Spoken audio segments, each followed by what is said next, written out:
कि भगवाधारी भाजपा के कार्यकर्ताओं को कमजोर मत समझ रहा आप। जनपद में बैठ के और आप भी तहसील में बैठ के ना जो भेदभाव कर रहे हैं ना भाजपा के कार्यकर्ताओं के साथ, भूल जाइए।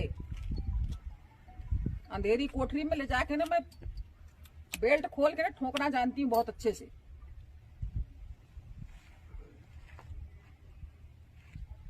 सांसद बार होती तो इस लड़के से बात करो। बिल्कुल मैम, बोलिए। आज भी आप अगर आप जिस बात को कहते हैं, हाँ। मैंने आज भी कर रहा हूँ। आज अब भी आपके सामने बात कर रहा है ना, अभी आपके सामने बात कर रहा है। वो लड़का बता रहा है कि आपने गंदी गंदी गाली दिया। मैंने कोई गाली नहीं दिया। रमजान के झूठा कसम मत खाइए। आज भी कसम, आज भी कहाँ से भी आइए। नहीं मैम, आज भी मैं मेरे रमजान क्षेत्र की जनता के साथ अन्याय ऐसा होगा ना, नहीं किया मैं। सूली पे टांग दूंगी। ये ऊपर वाला भी देखेगा अगर मैं अगर ऊपर वाला क्या सामने दिख रहा है, हिम्मत क्यों नहीं होती आप लोगों को? क्या देखी नहीं, अब कल डिस्टेंस सीओ से घंटे बाद बात की उसके पिताजी के सामने इतना झूठ बोल रहा था वो कि मैं हाथ नहीं लगाया हूँ। आज 8 दिन बाद उसके पीठ में दाग दिख रहा है। मतलब उसके पिताजी को क्यों नहीं मिलवाया गया? कई बार गुहार 8 दिन देश आ रहा है जैसे कोई आतंकवादी है ये। देशद्रोही बोल रहे हो आप लोग, उसको क्या देशद्रोही है वो? क्या देशद्रोही है वो? भविष्य में कहीं किसी को कुछ अरे वो दिल्ली शहर का रहने वाला लड़का है, भले गांव में पैदा हुआ होगा। चुप रहिए, मेरी बात सुनिए पहले आप। दिल्ली शहर में रहा है, अपने अधिकार को जानता है। राष्ट्रीय आपदा एक्ट लागू है ना, गाइडलाइन मेरा है ना, भारत सरकार का गाइडलाइन। मैं एक एक अक्षर को पढ़ी हूँ। प्रधानमंत्री जी जब बात करते हैं तो उनके संदेश की भाषा को सुनते हैं, किस प्रकार से बात करते हैं। भारत को WHO का प्रतिनिधित्व करने का मौका क्यों मिला है? और इसी तरीके से दुर्व्यवहार करेंगे आप मानो कि इस लड़के को मैं अरे उसके पीठ में चोट कैसे लगी? मानू मैं मानू क्या? मैं तो देख रही हूँ। मानने और नहीं मानने वाली बात है। मोड़ से खुद नहीं, लेकर आप पैदल गया था। इतने लोग खड़े हैं, वो लड़का क्या झूठ बोल रहा है कि आपने उस जब मैं लेके भी गया हूँ, वो लड़का पूछे मैं लेके मैं स्वयं गया था वहाँ तक, मुझे पैदल। ये अपनी गलती आप लोग मान लिए होते ना तो बात यहाँ तक नहीं पहुँची होती। उसको दाग कैसे बना है? आपके बारे में जवाब वो तो बोल रहा है कि आप मारे हो। लोग आप जवाब किसी को नहीं मारे, गाली दिए हैं। अपना पाप छुपाने के लिए तुरंत 3 बजे लेकर के आ गए डौरा में, वहाँ क्वारंटाइन सेंटर से हटा दिए। क्या व्यवस्था बना के रखे हैं? बंद कीजिए, चलिए बलरामपुर। इस टाइप का अत्याचार थोड़े होगा, अत्याचार सहेगा कोई? नहीं दिया हूँ किसी को। देखो जिस दिन आया ना सर, अभी 7 दिन के बाद उसके पीठ में दाग दिख रहा है। अभी दाग दिख रहा है उसके पीठ में। कैसे रो रो के परेशान था, हम लोगों ने लाया उसको। मानवता होती है, आप भी तहसीलदार है, उसको देशद्रोही आर्मी से आया ना, देशद्रोही नहीं बोलो। देखिए जिस दिन आया भी आप सफाई कर दीजिए। जी मैम, मैं आपकी सफाई सुनने नहीं आई हूँ, आपको दिशा निर्देश देने आई हूँ। जी मैम। समझे? आप जुबान अपनी बंद रखिएगा। जी मैम, श्रीनगर में भी तहसीलदार है। जी जी मैम, पूरे सरगुजा का ना पॉलिटिक्स का बहुत बड़ा अड्डा है श्रीनगर। जी जी। समझे? इतनी सेवा करता है वो तहसीलदार। शुक्रवार की रात को मेरे पास आते हैं कि मैम कल शनिवार इतवार कर्फ्यू रहना है। चाहे तो गेट पे अपने आदमी भी लगा के रखते हैं, पुलिस भी लगा के रखते हैं कि चलो भाई यहाँ पर। और दिन में 1 बार 2 बार मेरे घर पे आते हैं वो। चौराहे पे लोगों से इतना प्रेम से बात करते हैं। उनकी भी लड़की और उनके साथ 9 और अन्य बच्चे 10 लोग फंसे थे वहाँ पर आंध्र प्रदेश में, प्रकाशन जिला में। मैं लेके आई हूँ उनको। वो सेवा कर रहे हैं। इस तरीके से आप लोगों के जैसे ना दादागिरी नहीं कर रहे हैं। और मैं सच में बता रही हूँ ना कि सूरजपुर सरगुजा जिले में कहीं किसी के साथ कोई दुर्व्यवहार नहीं हो रहा है। केवल बलरामपुर जिले में सब सुनने को मिल रहा है। ओम प्रकाश सोनी जी बेचारे कितनी मेहनत की। उस दिन मैं कहीं से आ रही थी तो ये थाने के सामने खड़े थे। बताओ कि इनकी शिकायत में तो कहीं ऐसा नियम है क्या कि किसी व्यक्ति की शिकायत ना लो? थाना क्यों है? थाने में शिकायत नहीं ले रहे थे तो फिर फोन की हूँ तो थाने में शिकायत ले रहा है। अब उसको मार पड़ी है और आप लोग यहाँ पर छुपा के रखे हो जैसे किसी का रेप करके आया हुए। उसके पहले उसी में FIR दर्ज होता है। उस पे FIR हो गया, बाकी इन लोगों पे नहीं हुआ। और आप लोग उसको मारे हो, FIR उसके ऊपर हो रहा है। और आप इतना मतलब बहुत सफाई से कल झूठ बोल रहे थे। अरे मारे हैं तो बोलते भाई ठीक है भाई, उसको 4 हाथ मार दिया, वो गिर गया।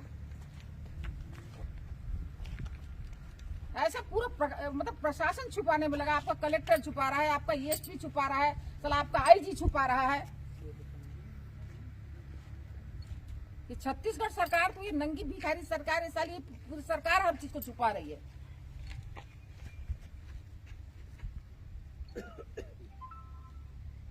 आप लोग तय कर लो अपनी अपनी सजा।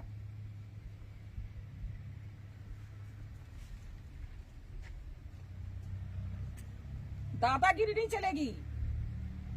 ये मत सोचो, कोई भी अधिकारी मत सोचे ये कि सरकार हमारी नहीं है। हम लोग 15 साल यहाँ सरकार चला है।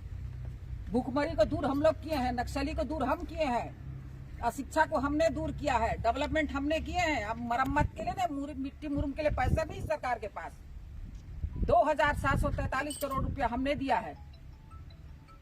कोरोना से लड़ने के लिए भारत सरकार के पास पैसे की कोई नहीं, इच्छा शक्ति की कोई कमी नहीं है। मैं तो बोलती हूँ सारे लोगों को जितना पैसा चाहिए मैं दिला रही हूँ।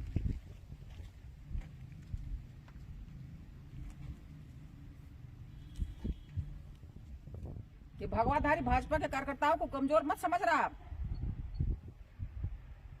जनपद में बैठ के और आप भी तहसील में बैठ के ना जो भेदभाव कर रहे हैं ना भाजपा के कार्यकर्ताओं के साथ, भूल जाइए।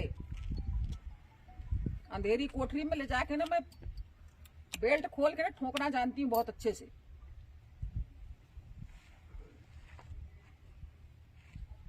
सांसद पर होती तो पूरे टाइम क्षेत्र में रहती। मंत्री हुई से मेरे पर देश की जवाबदारी है तो मैं दिल्ली में ज्यादा रहना होता है। लेकिन इसका ये मतलब नहीं कि मेरे कार्यकर्ता निरीह है, कि मेरी जनता निरीह हो गई है। और आप लोग ऐसे कोरोना के महासंकट के समय में सरकार पूरा पैसा लगाने को तैयार है कि हमको केवल जीवन बचाने के लिए काम करना है। देश के इतिहास में कभी सुने थे आप लोग, पढ़े लिखे अधिकारी हैं, कभी ट्रेन बंद हुआ था? पहले तो जो लोग मारे उनको क्वारंटाइन होना चाहिए। आप तो उनको क्वारंटाइन होना चाहिए। जो लोग मारपीट किए उनको क्वारंटाइन होना चाहिए। उससे भय पैदा हो गया बलरामपुर जिले को। बलरामपुर जिले को भय पैदा हो गया कि किसी में भी फट जाएगा वो। उनको पहले क्वारंटाइन होना चाहिए। सारे मीडिया में जो है ना सब ये दोनों अधिकारी जो मारे हैं ना, गाली दिए हैं, ये तो मारे हैं, जो हाथ से मारे हैं ना भाई, वो तो कोरोना पॉजिटिव हो गया है। मान लो इनकी नजर में तो वो तो आतंकवादी है, वो तो देशद्रोही है, वो नक्सली है, वो बलात्कारी है, वो मर्डरिस्ट है, वो चोर है, सबसे गंदा प्राणी है वो, क्योंकि वो बोलना जानता है। इसी बात के लिए आजादी तो की हाथ लड़ाई से मारा हो तो क्वारंटाइन तो सबसे पहले आपको होना पड़ेगा। उसका बाल पकड़ के नीचे हो आप।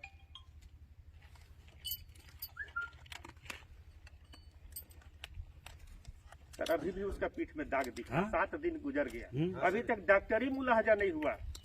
अभी तक डॉक्टरी मुलाहजा नहीं हुआ। जिला प्रशासन वाहवाही ले रहा है कि हम सुरक्षा कर रहे हैं बलरामपुर जिले को। लड़का को मतलब यहाँ हत्या करने के लिए लाए थे क्या? वहीं पास रखते, वहीं डॉक्टरी मुलाहजा करा देते, वहीं चेक करा देते। मैं एक दिन इनको 1:30 बजे रात को लगाई ओम प्रकाश सोनी जी को। और बहुत बड़ा निंदनीय घटना, बहुत बड़ा। इससे बड़ा घटना कुछ हो ही नहीं सकता है, कुछ नहीं हो सकता है। ये आदमी को तो खुद क्वारंटाइन होना चाहिए जब मारे हैं सर पकड़ के। जितना लोग को फैला दिए होंगे। हाँ? मारने का अधिकार किसने दिया? आप मार तो सकते ही नहीं है आप। भाई वो आदमी काहे के लिए अपनी बात कहीं भी रख सकता है। वो उस लड़के ने अपनी बात रखी, अपनी बात रखी। हाँ भाई, बाप दादा देश की आजादी की लड़ाई लड़े थे अपनी बात रखने के लिए, कि आपके सर पे घर बनाने के लिए नहीं, वो अपनी बात को रखा है। बलरामपुर में लाज को क्वारंटाइन सेंटर बनाए हैं।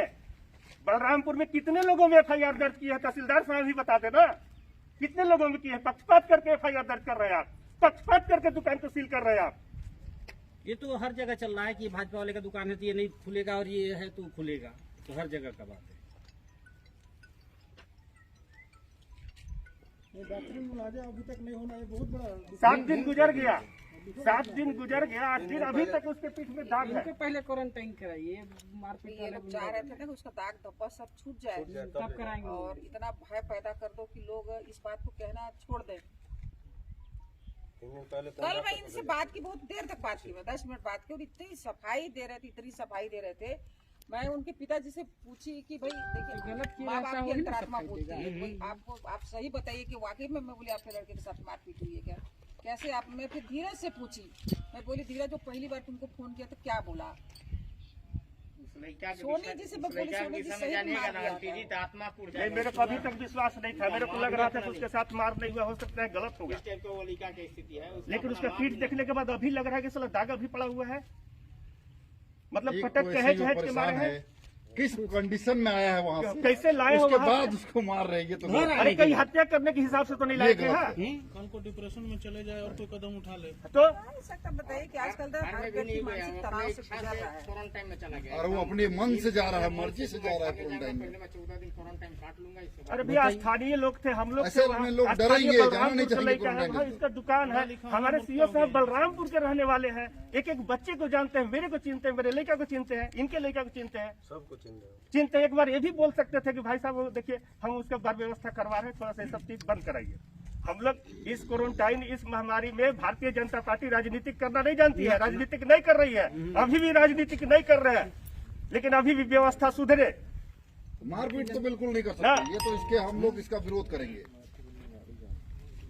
विरोध करिए और न्याय दिलाइए। हाँ, नहीं तो मार के बदला मार भी जानते हैं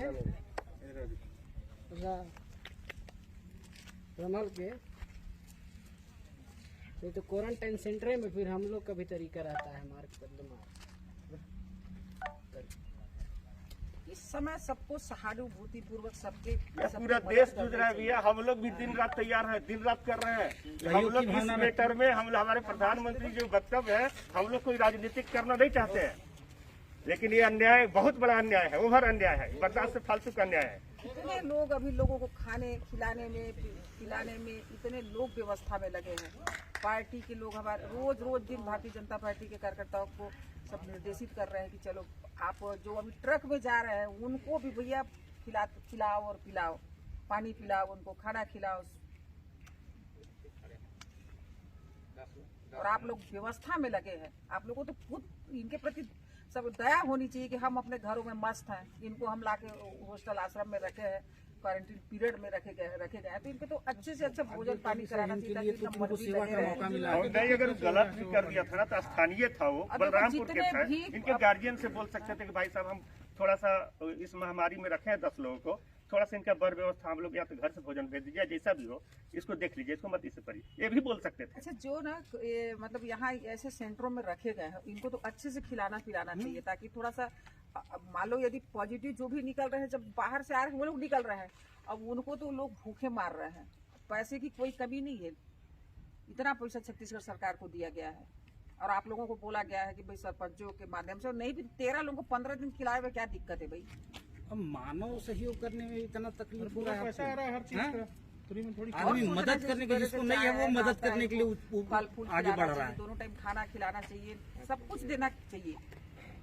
यदि थोड़ा शारीरिक रूप से कमजोर भी रहेंगे तो भाई चलो कहीं कोई पॉजिटिव निकल गया तो झेल सके, ये सब भाव रखना चाहिए।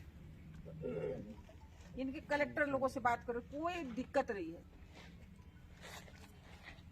क्यों तुम लोग बाल्टी मग्घे सब तो पर्याप्त है ना, बाल्टी जग वगैरह मग्घा वगैरह सब।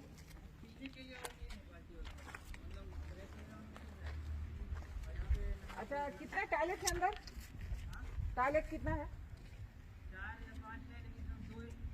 2 चालू है, तो उसमें बाल्टी मग्घा अलग से है और अंदर जहाँ पर पानी रखने के लिए व्यवस्था बाल्टी नहीं है, कुछ भी नहीं है। पानी कहाँ रखा रहता है? बाहर आते हैं और ये बोल रहे हैं कि गेट नहीं खुलता है। इतना तो मैं बताऊं, तुम लोग क्या सोचते हो? ये गेट नहीं, 4 लाख मार के कोई भी गेट खोल देंगे, समझे?